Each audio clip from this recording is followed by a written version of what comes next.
வணக்கம் நேயர்களே. இந்த வீடியோ தொகுப்பில் நாம் பார்க்க இருப்பது குலதெய்வத்தை வீட்டுக்குள் வரவழைக்கும் ஒரு தாந்திரீக பரிகார முறையை தான் நம்ம பார்க்க போகிறோம்.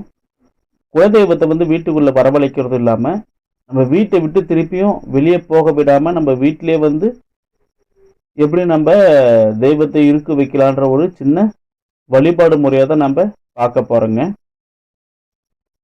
இப்போ பெரும்பாலும் நம்ம குலதெய்வ கோயிலுக்கு ஒரு வித பூஜை புனஸ்காரங்கள் செய்யக்கூடிய ஒரு வழிமுறைகளை வச்சிருப்பீங்க.